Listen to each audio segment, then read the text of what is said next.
The March 27th, 2026 Oregon State Lottery Commission meeting is now in session. It's noted for the record that commissioners are attending this meeting via the web.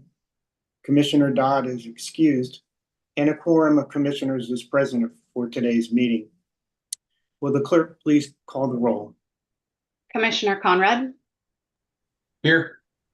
Commissioner Geller? Here. Commissioner Weller? Here. Chair Ramirez? Here. Members of the public had the opportunity to provide written public comment to the commission for this meeting. Public comment is provided as an opportunity to receive input from the public. Commissioners will not respond to questions or comments during the meeting. A full copy of the written comments received were provided to the commissioners in advance of the meeting. Will the clerk please share any comments received which meet the guidelines outlined on the lottery's website? Yes, Chair Ramirez, Commissioners, Pete Goodman has submitted 15 submissions over the last month, all of which have been provided to you with your meeting materials. The following is a summary of those communications. Across multiple submissions, Mr. Goodman alleges widespread systematic misconduct within the Oregon Lottery, asserting potential multi-billion-dollar annual crimes involving lottery operations, accounting practices, historical decision-making, and rulemaking, and repeatedly calls for investigation by the Oregon Department of Justice and federal authorities. Mr. Goodman raises concerns about out-of-state and international lottery sales, including sales to Australia, the use of lottery couriers, historical large jackpot wins allegedly tied to out-of-state or international purchasers, and relationships involving IGT, Muscle, and DraftKings. Referencing Rule OAR 177-040-0053 and asserting recent amendments were prompted by his comments. Multiple submissions focus on financial reporting, accounting, and marketing practices, including the treatment and depreciation of leased video lottery terminals, changes to depreciation schedules, alleged inflation of sales and prize payouts, historical marketing of payout percentages, and assertions that statutory payout requirements under state law were not met. Mr. Goodman questions the integrity of scratch-it ticket distribution, retailer inventory practices, raffle drawings, and winner reporting, including the removal of the public winner list, anonymity provisions under House Bill 3115, the handling of unclaimed or unpaid prizes, and historical oversight of raffle games, citing specific ticket numbers, retailer data, and alleged deficiencies in audit controls. Several comments criticize transparency, governance, and regulatory oversight, alleging failures by Oregon Lottery leadership, named staff including Matt Shelby, Chris Scaro, and Director Wells, and involvement or awareness by current and former state officials, including the governor's office, former Governor Ted Kulongowski, and attorney Stephen Unger, while asserting that recent rule changes, operational adjustments, and meeting actions reflect responses to his prior public comments and longstanding concerns. That concludes the summary of public comments received this month. Full copies of the public comment submissions may be requested via a public records request on the lottery's website. Thank you. I'd like to turn it over to Director Wells for the director's report. Yeah, thank you, Chair Ramirez. Good morning, commissioners. I'm going to start today with a legislative short session update. So the 2026 legislative session adjourned earlier this month. There were no major impacts to lottery, but several bills of interest passed relating to lottery revenue or to bonds. Some policy bills will require updates to some of our policies and practices. So for more information about those details, there is a memo in your meeting materials that outlines some of those effects a little bit more in detail. Also wanted to call attention to the recent legislative activity involving the Oregon Arena Fund, which will help to finance major renovations of the Moda Center with the intent of keeping the Trailblazers in Oregon. As those discussions around funding progressed throughout session and into session, the lottery had been approached several times as a revenue source for trying to fund some of those renovations. Through a lot of discussions, it was the desires not to affect any of the beneficiaries that are involved with lottery at this point. And so ultimately, support for that initiative and for the Blazers really looks to be a partnership agreement between the lottery and the Blazers, which ultimately would be mutually beneficial to them and to us. And so some conversations regarding that are ongoing as we look to an agreement of a future partnership with the Blazers. Now, historically, lottery has held these partnerships with Oregon professional teams, including the Blazers. Unfortunately, during COVID, that was one of the programs that we lost, both through staffing and through funding issues. Most of our promotional programs we lost during that time period. So internally, we're really excited to be looking at a promotional opportunity again and a partnership opportunity with the Blazers, and are excited to see where that goes over the next year. So stay tuned. We'll keep you guys apprised as I learn more about where this is going to go. March is Problem Gambling Awareness Month. Lottery continues our focus to promote prevention, treatment, and recovery resources. We release our annual Safer Play Data Impacts Report during this month to underscore the commitment of transparency, measuring what's working, sharing progress in our player education and resource awareness, and demonstrating how our Safer Play strategies translate into real-world impacts for Oregonians. Just wanted to share a few highlights from the 2025 report. During this last year, more than 420 lottery employees went through training. Survey data shows that 99% of all lottery employees agree that promoting safer play is actually good for our business. 98% agree that promoting safer play is part of their role as an ambassador of the lottery brand. And as a reminder, 1% of our funds, so of the revenue generated, goes to gambling treatment services, which is administered by the Oregon Health Authority. That translated in FY25 to $9.37 million dedicated to gambling treatment services in Oregon. So if you are interested, there's more information in that report, which is available on our website. Talking about some volunteer opportunities, the food bank volunteer within our organization happens twice this month. We supported regional food bank options. On March 18th, our team boxed more than 3,500 pounds of food at the Marion Polk Food Share in just 2.5 hours. It was a great way for our staff to connect across teams and make a real impact within our community. So I just, again, wanted to take an opportunity to thank our staff who took the time to volunteer with the Food Share program and represent Oregon Lottery in that.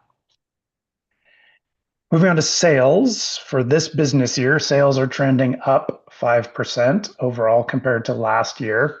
Scratch It sales are even.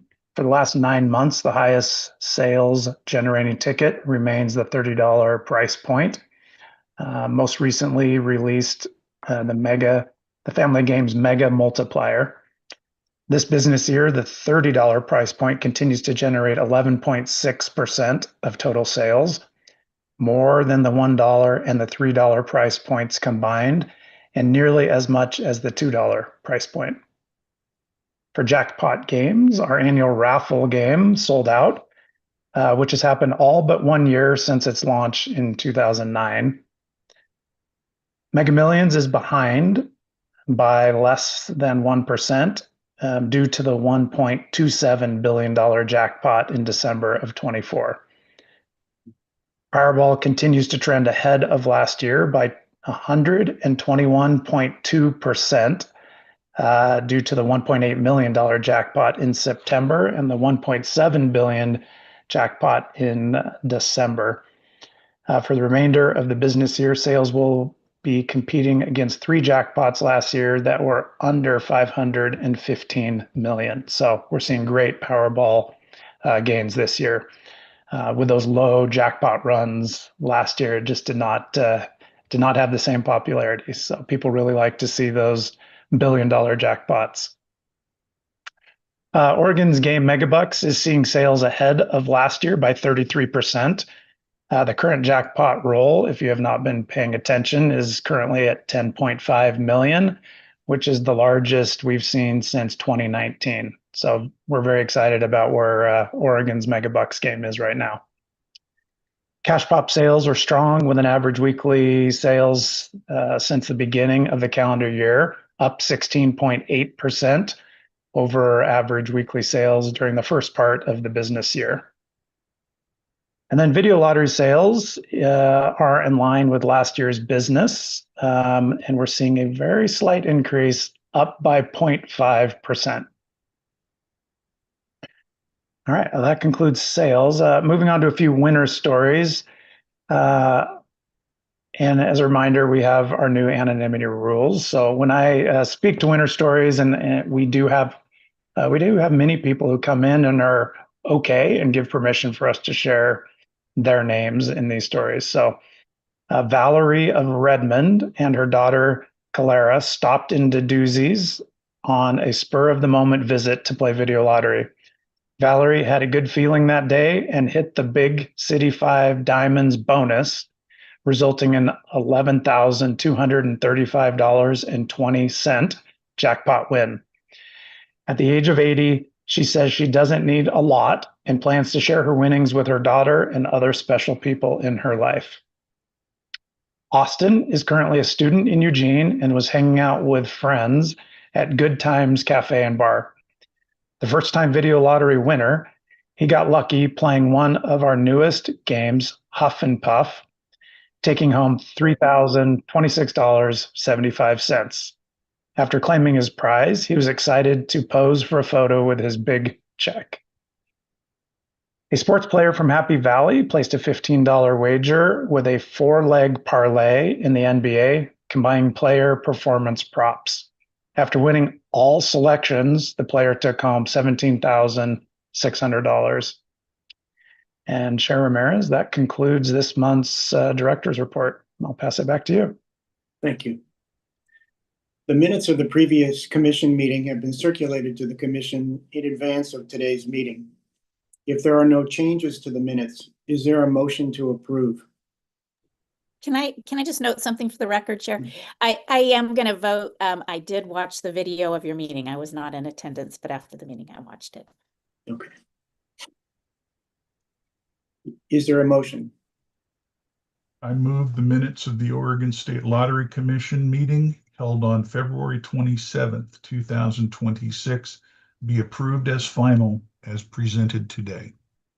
Do I hear a second? I'll second. Will the clerk please call the roll? Commissioner Conrad, Aye. Commissioner Geller, Aye. Commissioner Weller, Aye. Chair Ramirez. Aye. For the record, the motion has passed. So this morning, Commissioner Weller and I had the opportunity to have our meeting with the audit committee, our quarterly meeting. And so I'll ask him to give the commission an update from that meeting. Thank you, Chair Ramirez. Lottery Audit Committee meeting was held this morning prior to the commission meeting.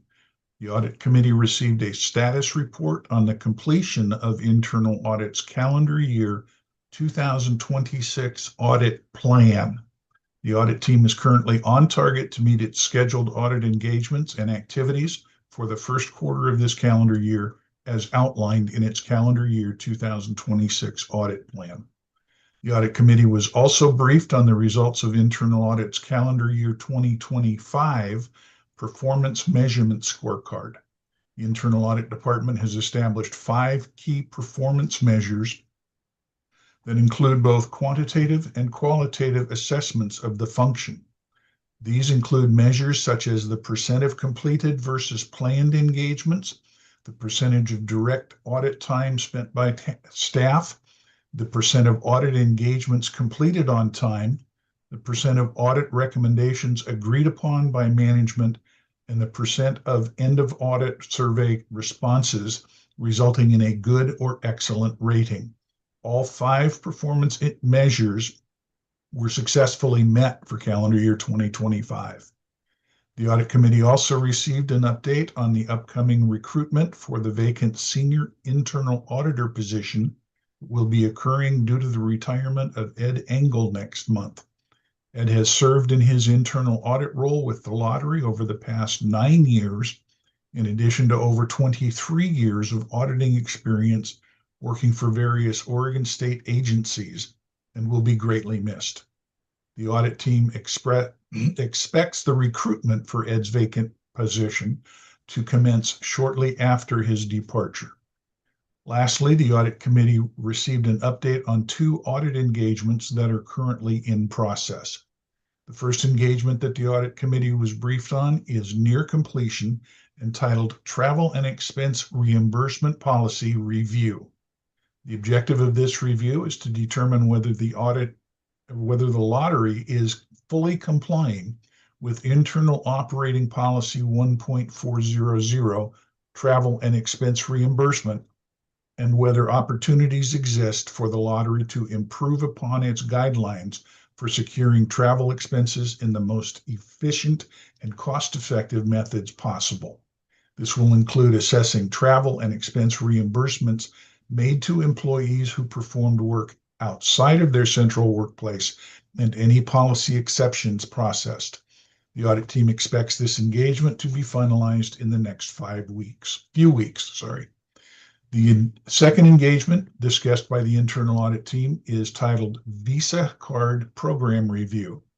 The objective of this review will be to determine whether lottery Visa cards are being used in accordance with applicable policies and procedures, and whether opportunities exist to improve the efficiency and effectiveness of the program. This review is also expected to be completed in the next few weeks. This concludes my Audit Committee update. Thank you. Thank you, Commissioner Weller. So I'd like to now open it up to the other commissioners if there's any other business or comments that you would like to make. All right, that was a very short agenda for this month. So this concludes today's meeting of the Oregon State Lottery Commission. The next meeting is scheduled for Friday, April 24th. Thank you all for attending the meeting today. The meeting is adjourned. Thank you, one and all. Take care. Bye, commissioners. Have a good weekend.